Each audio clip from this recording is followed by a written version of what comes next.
بسم اللہ الرحمن الرحیم۔ السلام علیکم دوستو، آج کی ویڈیو میں ہم بات کریں گے کرپٹو کرنسی کے حوالے سے، جس کا رجحان آج کل بہت زیادہ بڑھ رہا ہے اور پاکستان میں بھی اس کا رجحان بہت زیادہ ہے۔ جس طرح کرپٹو کرنسی میں بٹ کوائن آیا تھا جو 2007 میں، اور پھر اس کی ویلیو زیادہ ہوتے ہوتے اب 2020 میں اس کی ویلیو 70 لاکھ سے بھی زیادہ ہو گئی ہے۔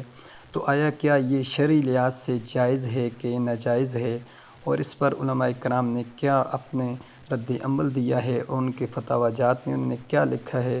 تو دوستو، سب سے پہلے اب بات کرتے ہیں جو بنوری ٹاؤن کی۔ تو بنوری ٹاؤن کے مدارس والوں نے یہ کہا ہے کہ بٹ کوائن کا معاملہ مشکوک ہے اور پاکستان میں اسے قانونی کرنسی کی حیثیت بھی حاصل نہیں ہے، اس لیے اس کی خرید و فروخت نیز اس کے ذریعے کاروبار کی کسی بھی شکل سے اجتناب کیا جائے۔ اور اسی طرح ایک اور مفتی صاحب ہیں، انہوں نے بھی اس کے اوپر ڈیٹیل کے ساتھ ایک فتویٰ جاری کیا ہے، وہ بھی آپ کو پڑھ کے سناتے ہیں۔ تو اس سے پہلے کہ جو بٹ کوائن ہے اور اس کے علاوہ جو اب بٹ کوائن کی طرح کی ایک اور اپلیکیشن آ گئی ہے جس کو بہت زیادہ لوگ استعمال کر رہے ہیں، جسے پائی کہتے ہیں، اور وہ بھی تقریباً 2 سالوں سے گردش کر رہی ہے اور اس کے اوپر بھی یہی کرپٹو کرنسی کہا جا رہا ہے۔ تو اب جو دوسرا ہے جو مفتی صاحب ہے، انہوں نے اس کے بارے میں پوری ڈیٹیل کے ساتھ کہا ہے کہ انہوں نے کہا ہے کہ ابتدائی حقیقی اور اصل جو زر ہے، یعنی وہ سونا اور چاندی ہیں۔ زر کی دوسری شکل انہوں نے کہا ہے کاغذی زر ہے، جو بذات خود مال نہیں ہے، بلکہ اس میں جو مالیت پائی جاتی ہے وہ ملک کی اقتصادیات ہے، کیونکہ ملک اقتصادی ترقی و تنزلی کا اثر فوری طور پر کرنسی کی قدر یعنی ویلیو پر پڑتا ہے۔ اس کرنسی کی قدر کی ضمانت ملک کا مرکزی یا کرنسی جاری کرنے والا بینک دیتا ہے۔ یہی وجہ ہے کہ جب کوئی ملک اپنی کوئی کرنسی بند کرتا ہے تو کرنسی محض کاغذ کا ٹکڑا بن کر رہ جاتی ہے۔ زر کی ایک تیسری صورت جو عصر حاضر میں سامنے آئی ہے وہ ڈیجیٹل کرنسی ہے۔ یہ کرنسی کسی خاص مرکز حکومت یا اسٹیٹ کے تابع یا ملکیت نہیں ہے، بلکہ اس کی حیثیت ایک آزادانہ اور خود مختار زر کی ہے جو براہ راست عوام کی ملکیت ہے۔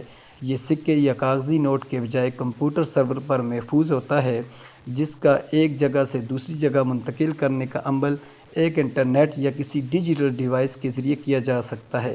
اس لیے مجازی یا غیر مادی زر یعنی جو کرنسی ہے، اسے یہ کہا جاتا ہے۔ اس ڈیجیٹل کرنسی کی ایک شکل بٹ کوائن بھی ہے۔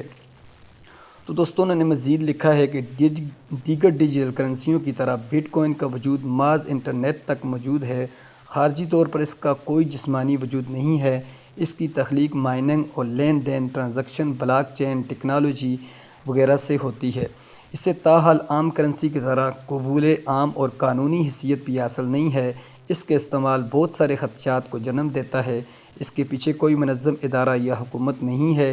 اس کی مارکیٹ میں طلب و رسد کا درست اور بروقت اندازہ لگانا مشکل ہوتا ہے، جس کی وجہ سے اس کی حقیقی مالیت بھی صحیح طریقے سے معلوم نہیں ہو سکتی۔ کچھ ممالک میں بٹ کوائن سمیت دیگر ڈیجیٹل کرنسیوں کو قانونی طور پر تسلیم کیا گیا ہے۔ جن ممالک میں ڈیجیٹل کرنسیوں کے لین دین اور اس کے ذریعے معاملات طے کرنا قانونی تسلیم شدہ ہیں، وہاں اس کے استعمال میں شرعاً کوئی حرج نہیں ہے، کیونکہ وہاں کی گورنمنٹ نے اسے الاؤ کیا ہوا ہے۔ البتہ جہاں یہ قانون ممنوع یا غیر تسلیم شدہ ہے، وہاں اس کے لین دین اور اس کے ذریعے ٹریڈنگ سے اعتراض کرنا بہتر ہے۔ اور اس کے علاوہ جو دارالعلوم دیوبند کا فتویٰ ہے، انہوں نے بھی اسے ناجائز قرار دیا ہے، کیونکہ ہمارے ملک پاکستان میں اب تک اس کو قانونی حیثیت نہیں حاصل ہے۔ تو جس طرح یہ روزانہ کی بنیاد پر یہ کرپٹو کرنسی ایک رجحان اس کا بڑھتا جا رہا ہے سوشل میڈیا پر، اور لوگ اسے استعمال کر رہے ہیں، تو آئندہ کیا گورنمنٹ اس کو اگر گورنمنٹ اسے الاؤ کر دیتی ہے، پاکستان میں سے قانونی شرعی حیثیت مل جاتی ہے، تو ممکن ہے کہ علماء کرام کا یہ فتویٰ بھی واپس ہو جائے اور وہ اس فتوے کو یعنی اس بٹ کوائن کو اس کرنسی کو جائز قرار دیں۔